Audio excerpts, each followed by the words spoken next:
안녕하세요. 오늘 저희는 수능 영어 듣기 평가, 이거 만점 받으려면 어떻게 해야 하나 그 전략들을 한번 깊이 파헤쳐 보려고 합니다.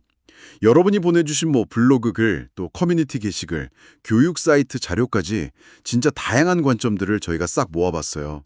아시다시피 수능 영어 듣기, 이게 총 17문항인데 배점은 무려 34%나 되잖아요. 네, 상당하죠. 여기서 진짜 한두 개만 딱 실수해도 바로 1등급이 흔들릴 수 있으니까 많은 자료들이 그러더라고요. 듣기는 무조건 만점이다. 이렇게요. 맞습니다. 부담될 수 있죠. 근데 다행인 건 듣기 평가가 문제 유형이 꽤 정형화되어 있어요. 그래서 꾸준히 훈련하면 충분히 만점을 노릴 수 있는 영역입니다. 저희가 이 자료들 쭉 보면서 좀 흥미로웠던 게 뭐냐면요. 다양한 조언들이 결국엔 딱 두 가지로 모이는 거예요. 꾸준한 연습, 그리고 실전 같은 환경 만들기. 오늘 이 두 가지 축을 중심으로 해서 가장 효과적인 공략법, 그 핵심만 딱 꼽아서 전달해 드릴게요. 좋습니다. 그럼 그 핵심 전략들 하나씩 좀 자세히 들여다볼까요? 우선 왜 그렇게 다들 듣기 만점을 강조하는 걸까요? 1등급 이거 말고 또 다른 이유가 있나요? 네, 물론 1등급 확보가 가장 크겠지만 여러 자료에서 공통적으로 지적하는 게 바로 점수 향상 효율성입니다.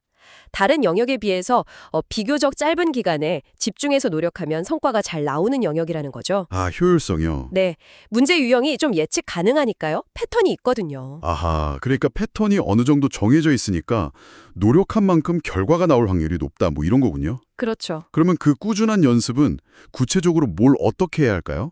자료들에서 좀 반복적으로 추천하는 그런 방법들이 있었나요? 네, 있었습니다.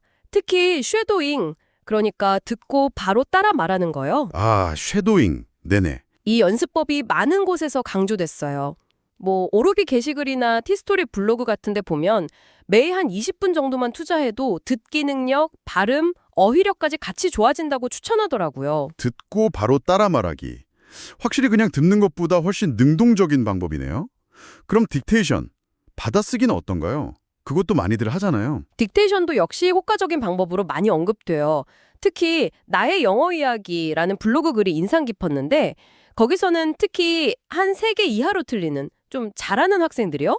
이런 학생들한테는 자기가 정확히 어떤 발음이나 표현을 놓쳤는지 파악하는데 아주 유용하다고 설명하더라고요. 오, 흥미로운데요? 근데 그 블로그에서 만약에 4개 이상 틀린다. 이러면 좀 다른 얘기를 하던데요? 아, 맞아요. 그 지적 되게 중요해요.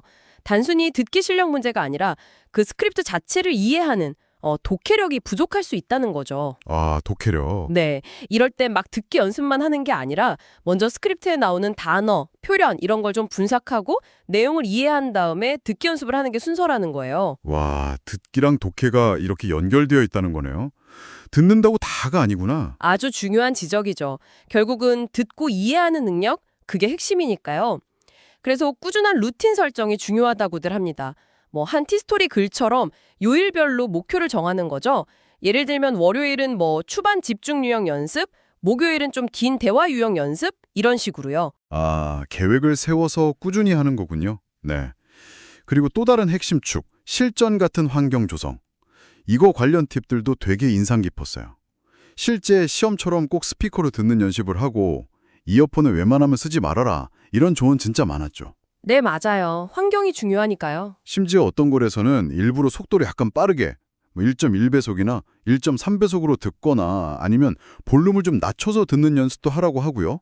더 나아가서는 막 소음 ASMR 같은 거 틀어놓고 실제 시험장 환경에 적응하라는 팁까지 있더라고요. 와, 진짜 실전 감각을 극한으로 끌어올리려는 노력이 대단해요. 네, 그렇게 막 갈고 닦은 실전 감각을 시험장에서 딱 발휘해야 하잖아요. 그럼 이제 시험 당일 전략으로 한번 넘어가 볼까요? 많은 자료에서 듣기는 타이밍 싸움이다 이렇게 표현해요. 타이밍 싸움. 네, 들으면서 동시에 문제를 푸는 훈련, 이게 필수적이고요. 시험지를 받으면 문제랑 보기부터 빠르게 훑어보는 습관, 이것도 아주 중요하다고 강조합니다. 아, 시간 관리 팁 중에서 진짜 많이 나왔던 얘기가 듣기 문제 사이사이에 그 짧은 공백 시간 있잖아요. 네, 그 짧은 시간이요. 그걸 활용하라는 조언이 정말 많았어요. 뭐 설태 블로그나 오르비 게시글 같은 데서 보니까 이때 18번부터 20번 뭐 목적 심경 주장 문제나 아니면 25번에서 28번 도표나 내운 일치 문제, 또 저 뒤에 43에서 45번 장문 독해, 이런 좀 비교적 쉬운 독해 문제 있잖아요. 네네, 소위 곁들인 문제라고 하죠. 아, 맞아요. 곁들이 문제.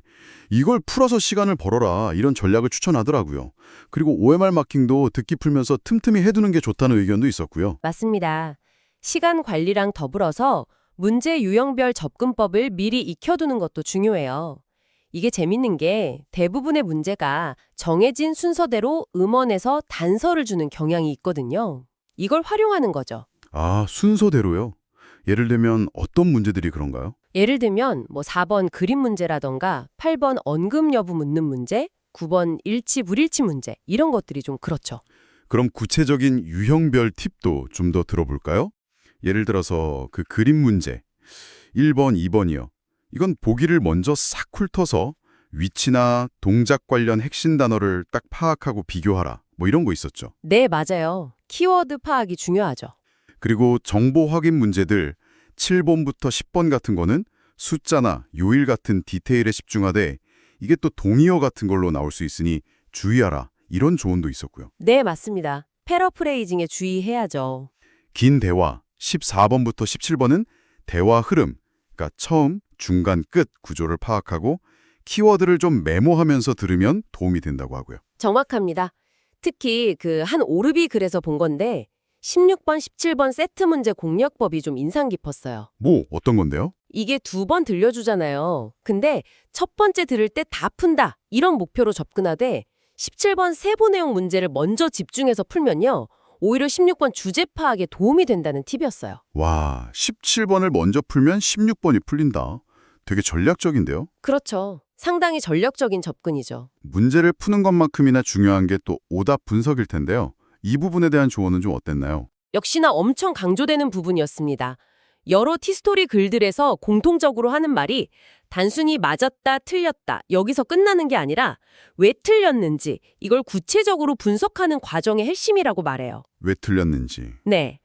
내가 어떤 단어를 놓쳤는지, 이 상황을 이해하는데 어떤 오류가 있었는지, 혹은 왜 그 특정 보기가 헷갈렸는지, 이런 걸 좀 상세하게 기록하고 다시 복기하면서 같은 실수를 반복하지 않도록 하는 거죠.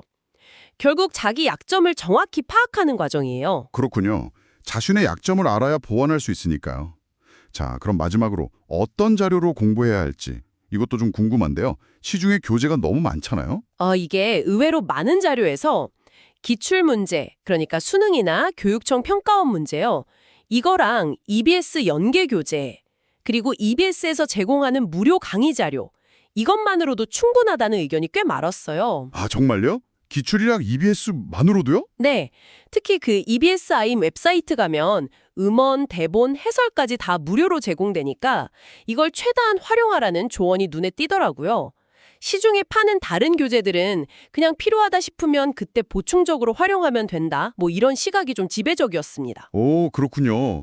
자료 걱정은 좀 덜어도 되겠네요. 자, 그럼 한번 정리해 볼까요? 꾸준하게 쉐도잉이나 딕테이션 같은 연습으로 기본기를 탄탄하게 다지고, 또 실전이랑 최대한 비슷하게 환경을 만들어서 문제 유형별 전략이나 시간 관리법을 몸에 익히고요. 그리고 틀린 문제는 그냥 넘어가지 말고 왜 틀렸는지 철저히 분석해서 약점을 보완하는 것.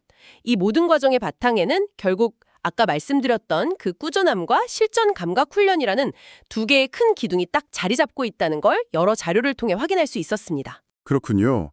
듣기 실력이라는 게 단번에 확 느는 게 아니라 매일매일 꾸준히 정말 실전처럼 연습하면서 감각을 키워나가야 한다.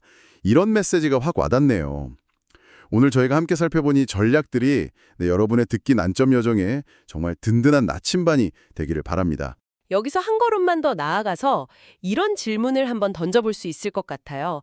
이렇게 뭔가에 집중해서 듣고 핵심 정보를 딱 파악하고 또 빠르게 판단하는 이런 훈련들이요, 이게 단순히 수능 점수 잘 받는 걸 넘어서서 앞으로 여러분의 어떤 전반적인 학습 능력을 키우거나 다른 사람하고 소통하는 방식에는 또 어떤 긍정적인 영향을 미칠 수 있을까요? 한 번쯤 생각해 볼 만한 질문인 것 같습니다.